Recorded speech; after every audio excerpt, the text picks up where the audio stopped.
All right, everybody. Hello. Thank you for coming to our overview of what's happening in federal legislation for fentanyl interdiction and fake pill interdiction. Really exciting. I'm actually going to try and do these a little more often and make them a little less long. So my goal today is to basically spend just 10 to 15 minutes with a quick update on what's happening right now, where you should get involved, and just things that are new. I'm going to try not to spend too much time on stuff I've already covered or that's not actually moving legislatively right now. So really quickly now, the Partnership for Safe Medicines, if you don't know, is a coalition of not-for-profits. We don't take any corporate money. So it's trade associations or nonprofits, everybody involved in the supply chain for drugs from the factory floor to the wholesaler, patient, and then pharmacist. So all those people are represented. This is a list of our current members. And you can find us on Facebook and YouTube and Twitter and Instagram and LinkedIn. And of course, we have an enormous website that's over a decade old at this point, with all of our archived information about counterfeits in America. So really quickly, before I dive into the legislative issues, I just want to cover a couple things about how we do advocacy. So if you choose to work with us, you know what to expect. We don't do partisan advocacy. Parties come in and out of control. And we often find that if you base your advocacy upon blaming one party or the other for a problem, it's often not entirely accurate. And it definitely means that half of the government, half of the elected officials don't want to help you because you're partisan. So we're very careful not to do that. We build very long-term relationships with offices of elected officials, and we're very credible. You know, you'll see us not always embrace every proposal, but that's often because we haven't spent enough time thinking about it. And we often, when we do this work, we are careful to talk about poisonings versus overdoses, because if you didn't know what you were getting, then that's a poisoning. And I think we're one of the first groups to have done that. So a couple of issues that have been big for quite a while now is the permanent scheduling of fentanyl analogs. A fentanyl analog is a molecular change to the fentanyl molecule that that would be therapeutically still effective, but just not fentanyl. And the reason that this matters is because a controlled substance that allows someone to be prosecuted for trafficking in it is described in legislation by the molecule. So at first, if fentanyl is illegal, but furanol fentanyl is not illegal, criminals were finding things like furanol fentanyl to sell and make fake opioids out of, with the hopes of not being prosecuted. There are ways that you can deal with that. They make the prosecution a little riskier, so you've got a risk that you're going to lose when you might have otherwise not lost. And so getting all of these fentanyl variations scheduled as controlled substances permanently is a goal.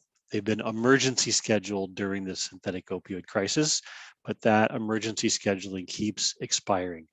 The current emergency scheduling has been kicked all the way to New Year's Eve of this year, 2022. So we've got a number of months during which I hope that elected officials will work out some sort of deal to make these permanently scheduled. But until then, we'll keep working with folks to write letters to their elected officials about this. I'll talk about that in a minute. We promised you that PSM would be studying the president's budget for fiscal year 2023, and that is technically October of 22 through September of 23. It's always named for the year in which it ends, and the details are still being worked out.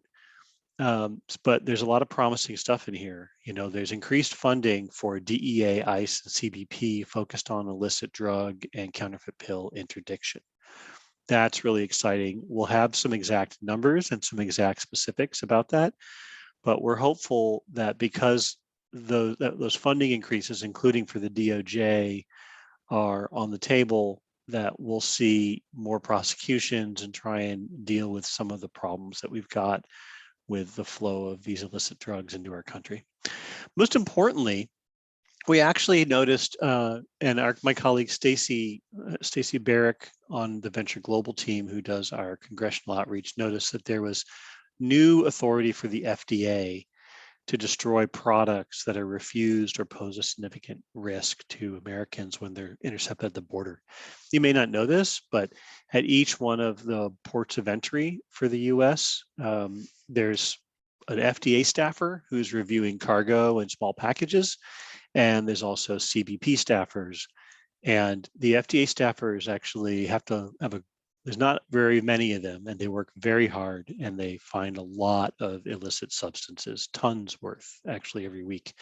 So being able to give them some ability to actually lock out some of these products and demand payment from individuals who are supposed to be not sending these in the first place, and then being able to refuse them in the future is actually an important power, and the FDA has asked for it, and we will probably support that in the legislation, in the budget legislation. The Drugs Act has not had any hearings yet, and that is a piece of legislation that would let the FBI and the DEA take down websites, domain names that are illegally selling stuff that they're not supposed to, illegal substances, drugs.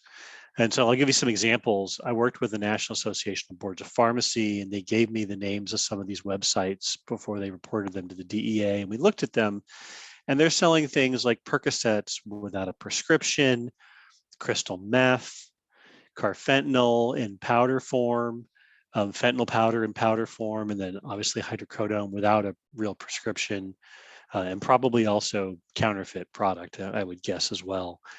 And so we've done a lot of study of this. And if you would like to write to your elected officials about it, you can go to this link, which we have at the bottom, and you can write a quick email to them. If you're interested, we can also help you write a longer letter, which will have even more impact.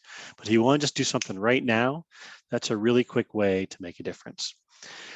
There's a new piece of legislation that that our team has learned about. It's bipartisan. It's called Secure America's Ports of Entry Act. It looks like it's been designed to really bolster CBP's manpower and their infrastructure, which allows them to intercept more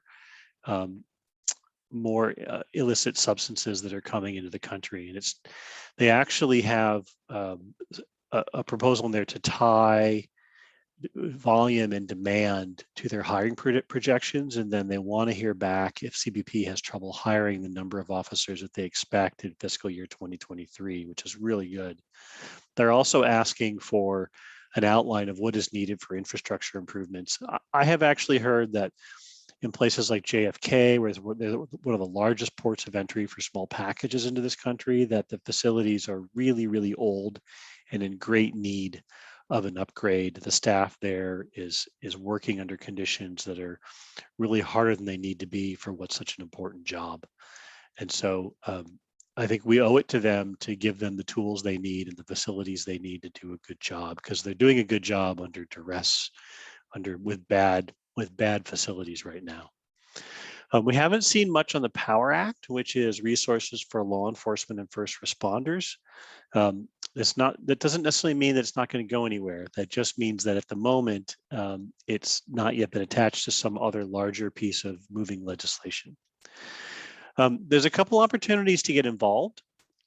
And we are looking right now at the federal budget to try and figure out exactly where we're going to put our efforts. We are clearly going to be advocating for more funding for interception of counterfeit pills and counterfeit medicines, and those ingredients like fentanyl. We'll have a report out this month, and then I think next month we'll begin asking people to write letters about bolstering funding. So writing to your senators, asking them to make sure that the DEA gets the bump in funding that they need. And then July is when we think it'll start to become difficult to get a lot done because of the impending election, and we'll just want to work with families to meet with their elected officials to talk about the crisis, talk about what they're doing, and so forth. If you look at the top right-hand corner, you can actually see this is a map of where we've got families who have worked with us to write letters to their elected officials on the permanent scheduling of fentanyl analogs. So if you see your state on there and it's in gray, please reach out to us, and we will be happy to work with you to write a letter to your elected officials. That's it. If you want to reach us because you want to work with us, email us at editors@safemedicines.org. We'd be happy to work with you. Deb Carragher, our family advocate coordinator, will probably be the one that responds to your email. We don't have any questions pending, and I'm going to do what I promised, which is get this thing over and done with fast, and then record it and post it for people to watch after the fact. So thank you. Have a great evening, and I'll talk to you soon. Bye-bye.